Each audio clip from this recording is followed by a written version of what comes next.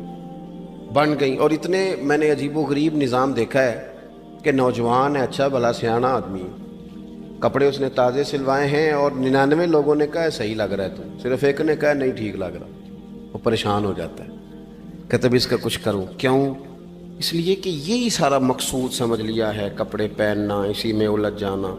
میں اکثر دوستوں سے کہتا ہوں، میں خود کسی دوسرے کی بات نہیں کرتا، بہت زیادہ عمر نہیں میری، میں خود جایا کرتا تھا. شادی کوئی آ گئی تو 2-3 دن پہلے ابا جی کہتے تھے پرانے جوتے کچھ گنڈوا لا، کچھ پالش کرا لا، توڑے میں ڈال کے جانا موچی کے پاس، اس نے کچھ سیٹ کر دینے. اب کہاں رہ گیا جی یہ کام؟ چھٹی نہیں ہو گئی. اب کون سا ایسا سلسلہ ہے؟ وہ جو کہیں سے کپڑا تھوڑا پھٹ جاتا تھا نا، تو اماں اس کو اس طرح پیوند کراتی تھی کہ ڈیزائن بھی بن جاتا تھا اور کام بھی چل جاتا. کدھر گیا وہ دور؟ لیکن تکلیف دیکھ لیں آج پہلے سے زیادہ ہے، لڑائی پہلے سے زیادہ ہے، آزمائش پہلے سے زیادہ ہے. کیوں؟ جتنی بھی خواہشات آپ بڑھاتے جائیں گے نا، مقصد فوت ہوتا جائے گا. جتنی بھی مقصود سفر کرنا ہے، گاڑی دکھانا تو مقصود نہیں نا. لیکن ہمیں وہ والی گاڑی چاہیے کہ لوگ ایک دفعہ انگلی منہ میں ڈالیں کہ وہ خو اس گاڑی پہ بیٹھا ہوا ہے. ہم مقصد سے پیچھے ہٹیں گے جب پھر تکلیف میں آئیں گے، پھر آزمائش. زندگی میں ہم نے جو چیزیں مینج کی ہیں وہ ساری دوسروں کے لیے ہیں، ہمارے لیے کوئی شے بھی نہیں. ولیمے پہ گئے تاکہ برادری راضی ہو جائے، تعزیت کے لیے گئے تاکہ محلہ راضی ہو جائے، فلانا کام کیا تاکہ لوگ جو ہیں وہ میرے حق میں ہو جائیں. ساری زندگی دوسروں کے لیے جی کے گزار دی. اور آپ نے 99 نیکیاں کی، ایک خامی آئی تو لوگ تو وہ تھے جو پھر بگڑ گئے. بہتر نہیں بندہ رب کو ہی راضی کرے. واللہ ورسولہ احق ان یرضوا، اللہ اور اس کے رسول کا زیادہ حق ہے کہ انہیں راضی کیا جائے، ان کا زیادہ حق. اپنی زندگی میں معاملات کو ترتیب دیں، ایک مخصوص ذہن بنائیں. اتنا سویرے قرآن شریف پڑھنا ہے، اتنا درود پاک، اور یہ راز ہو ہمارا اور ہمارے رب کا، یہ راز ہو. اتنی دیر مصلی پہ بیٹھنا ہے.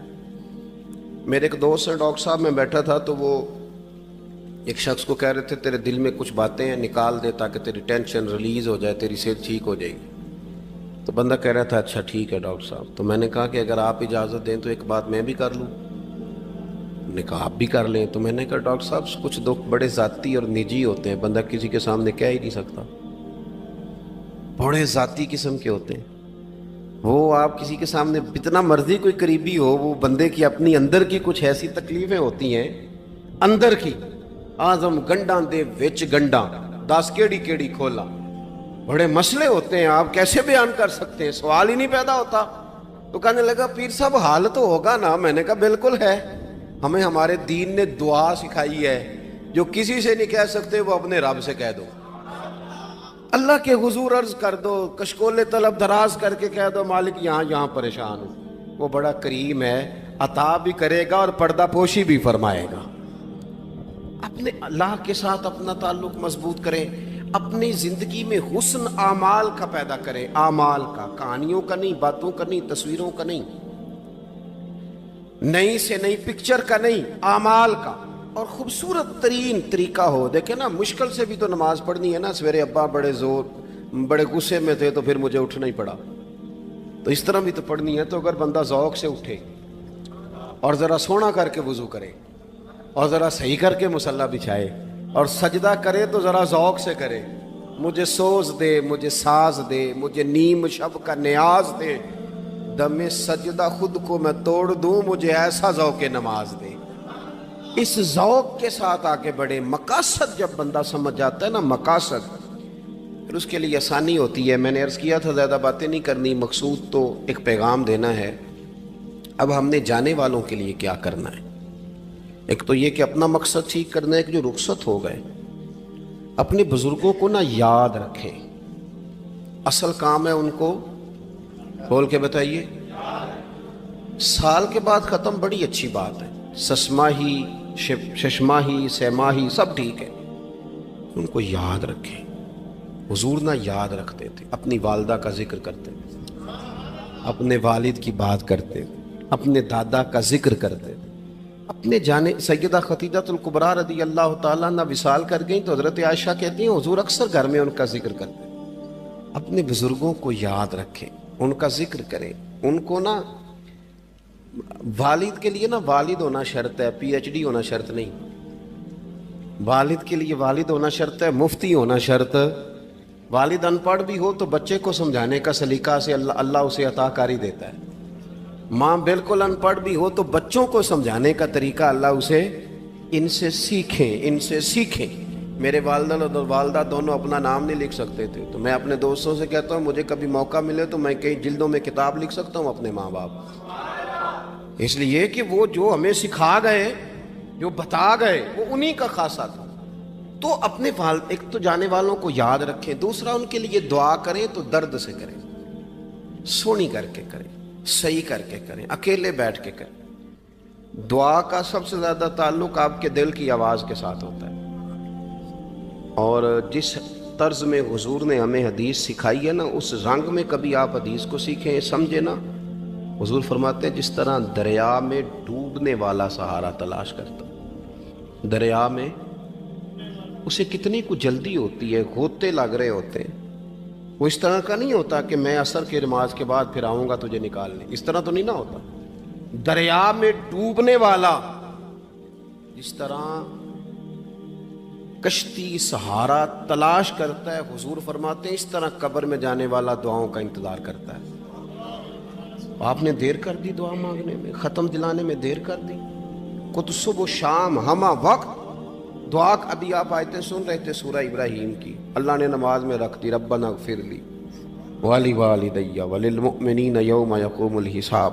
ایک تو نے یاد رکھیں، خوب دعا کریں، اور دوسرا کوشش کریں کہ وہ جو نیکیاں کرتے تھے وہ نیکیاں بھی جاری رہیں، جن لوگوں سے ان کا اچھا تعلق تھا وہ تعلق بھی قائم رہے۔ یہ بھی کوشش کریں کہ ان کے لیے صدقات و خیرات کریں، اور قیمتی صدقہ دیں۔ قیمتی، میں بات ختم کرنے لگا ہوں، بس قیمتی صدقہ دیں، قیمتی۔ 15 تولے سونا گھر میں پڑا ہوتا ہے، قیمتی ہوتا ہے نا۔ کبھی کسی نے چوک میں بتایا کہ آج 15 تولے سونا میرے گھر میں پڑا ہے؟ بولو نا، لگتا ہے تو 10 چھڑنا ہے۔ اگر گھر میں 50 لاکھ روپے کیش پڑا ہو تو چوک میں گلی میں آ کے آپ بات کریں کہ گھر میں پیسے پڑے ہیں؟ کیوں؟ کہ وہ قیمتی ہیں، کوئی لے نہ لے۔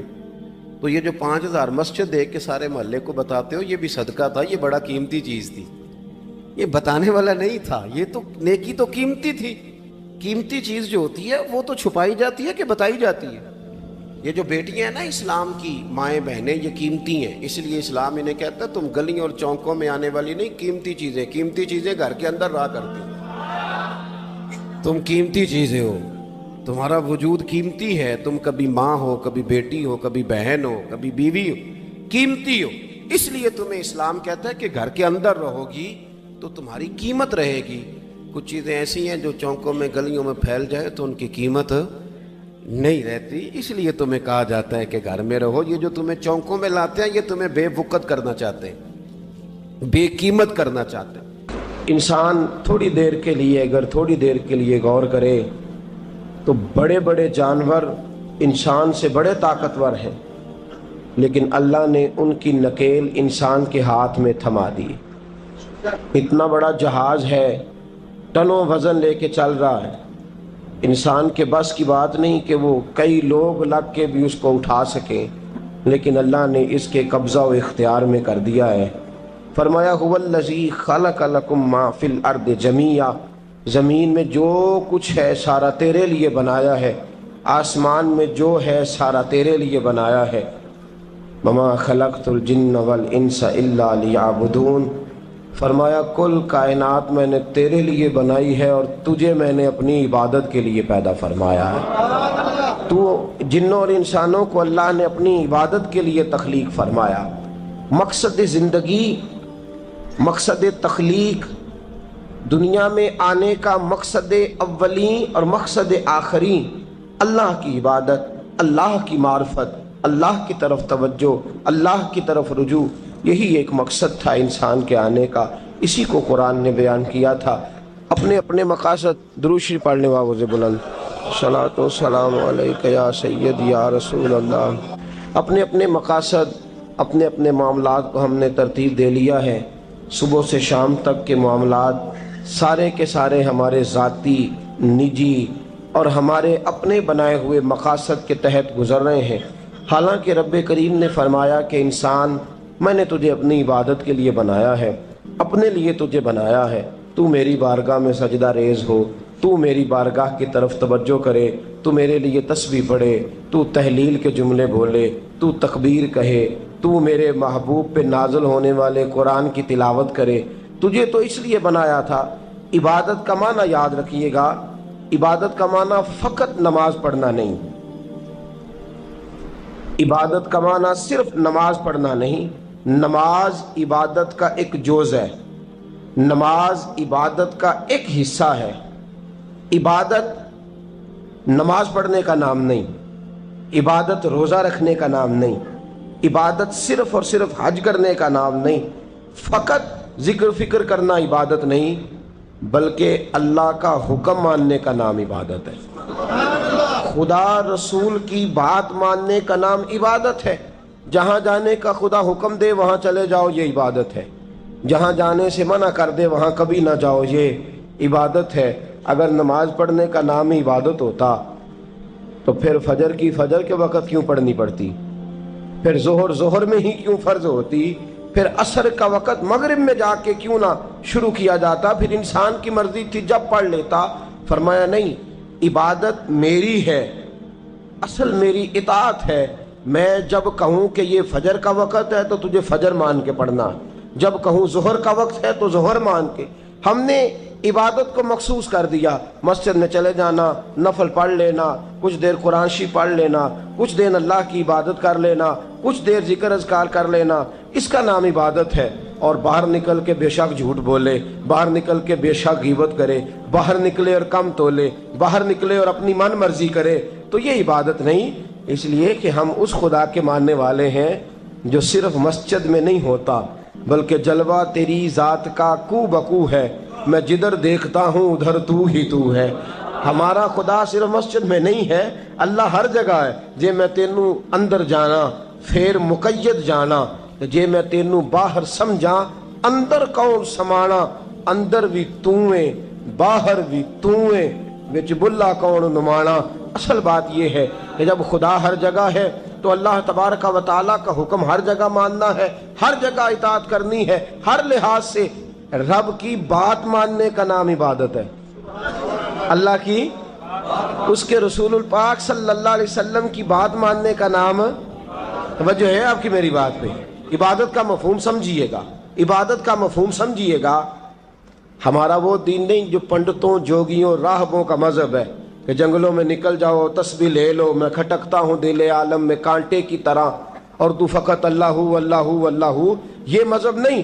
ہمارا دین کہتا ہے مسجد میں بیٹھ کے جو ذکر کرے گا اسے بھی ثواب ملے گا، اور جو محنت کر کے کما کے بچوں کو کھلائے گا اسے بھی ثواب ملے گا۔ ہمارا دین یہ کہتا ہے جو مسجد میں بیٹھ کے قرآن پڑھے گا اسے بھی ثواب ملے گا، اور جو گلی میں پڑا ہوا کانٹا اٹھا دے گا اسے بھی اللہ اجر عطا فرمائے گا۔ اللہ کا حکم ماننا، اللہ کا حکم ماننے کا نام عبادت۔ محمود غزنوی کے پاس ہیرا ہے، محمود غزنوی کے بڑے غلام تھے تو ایک بڑا پیارا تھا اسے، آپ جانتے ہیں اس کا نام کیا تھا؟ ایاز محمود غزنوی کو بڑا تو حسد شروع ہو جاتا ہے ہر جگہ، اللہ ماشاءاللہ، لوگ کہنے لگے بادشاہ ہر وقت اسی کو پیار کرتا رہتا ہے، ہر وقت اسی کی طرف توجہ کرتا رہتا ہے۔ بادشاہ نے ایک دن آزمانا چاہا، اتنا ہیرا تھا، موٹا ہیرا بادشاہ کے پاس۔ بادشاہ نے ایک وزیر صاحب کو بلایا، کہا یہ اینٹ پکڑو، ہیرے پہ مارو، اسے توڑ دو۔ کہنے لگا بادشاہ بات تیری ٹھیک ہے پر بڑا قیمتی ہیرا ہے، کیوں تڑوا رہے ہیں آپ؟ مال خزانہ میں رکھ دیں، کام آئے گا، کسی نہ کسی جگہ پہ استعمال ہو جائے گا، آپ کیوں اس کو تڑوانے کی ضد کر رہے ہیں؟ بادشاہ سلامت نے کہا اچھا تم نے ٹھیک مشورہ دیا، میں ہی جذبات میں آ گیا تھا۔ ایک دوسرے آدمی کو بلایا، اس کو کہا یہ ہیرا توڑنا ہے۔ اس نے کہا بادشاہ مجھے لگتا ہے پوری دنیا میں اتنا موٹا ہیرا تیرے پاس ہے، کسی اور کے پاس نہیں ہوگا، یہ توڑنے کی چیز نہیں، تجوری میں سنبھالنے کی چیز ہے، اسے سنبھال کے رکھ۔ تیسرے کو بلایا، چوتھے کو بلایا، جس کو بھی بلاتا رہا وہ بادشاہ کو سمجھاتا رہا، جس کو بلایا بادشاہ کو سمجھایا۔ ایاز کی باری آئی، کہا ایاز ادھر آ، توجہ ہے آپ کی؟ ایاز ادھر آ، یہ ہیرا تو توڑ دے۔ اس نے اینٹ پکڑی، زور سے ماری، ہیرا توڑ دیا۔ بادشاہ کہنے لگا بڑا بیوقوف ہے بھئی تو، یہ سارے میرے خیر خواہ تھے، مجھے سمجھاتے رہے اور تو نے خیال ہی نہیں کیا، میں بیوقوف تھا تو بھی ساتھ ہو گیا، توڑ ہی دیا۔ کہنے لگا بادشاہ غلطی ہو گئی، مجھ سے غلطی ہو گئی، مجھے نہیں توڑنا چاہیے۔ اس نے کہا اچھا چل چھوڑ، ایک بات بتا، تیرے سامنے جو سب مجھے مشورے دے رہے تھے تو نے کیوں نہیں دیا؟ میں نے تجھے کہا توڑ دے، کیا لفظ ایاز نے کہے، کمال کر دی۔ کہنے لگا بادشاہ میرے دل میں خیال آیا ہیرا ٹوٹتا ہے تو ٹوٹ جائے، میرے بادشاہ کا حکم نہیں ٹوٹنا چاہیے، یہ ٹوٹتا ہے تو ٹوٹ جائے، یہ کرچی کرچی ہوتا ہے تو ہو جائے، خزانہ خالی ہوتا ہے تو ہو جائے، لیکن میرے مالک کا حکم نہیں ٹوٹنا چاہیے۔ بادشاہ میں ہر چیز توڑ دوں گا پر میں تیرا حکم نہیں توڑ سکتا۔ بس دوستو یہی عبادت ہے، بلا مثال و بلا تشبیہ بات سمجھیے گا۔ جس نے خدا کا حکم توڑ دیا اس نے عبادت نہیں کی، اور جس نے خدا کا حکم اچھا آؤ نماز کے لیے، دکان کا وقت ہے، گاہک بھی زیادہ آ گئے ہیں، رش پڑ گیا ہے، اب تھوڑا وقت مشکل ہو جائے گا، ذرا تھوڑی دیر میں پڑھ لوں گا۔ ہیرا ٹوٹتا ہے تو ٹوٹ جائے، گاہک آنے کا سلسلہ ٹوٹتا ہے تو ٹوٹ جائے، روزی آنے کا سلسلہ ٹوٹتا ہے تو ٹوٹ جائے، مسلمانوں خدا کا حکم نہیں ٹوٹنا چاہیے، رسول اللہ کا فرمان نہیں ٹوٹنا چاہیے۔ میرے رسول پاک صلی اللہ تعالی علیہ وسلم کا اقبال نے کیا کہا؟ کہنے لگا اے طائر لاہوتی، اس رزق سے موت اچھی جس رزق سے آتی ہو پرواز میں کوتاہی۔ کہا خدا کا حکم نہ توڑ بیٹھنا، اور عبادت بھی جس کو اللہ کہہ دے وہ عبادت ہے۔ ایک بندہ زوال کے وقت نماز پڑھنے کھڑا ہو جائے تو ہو جائے گی، کیوں؟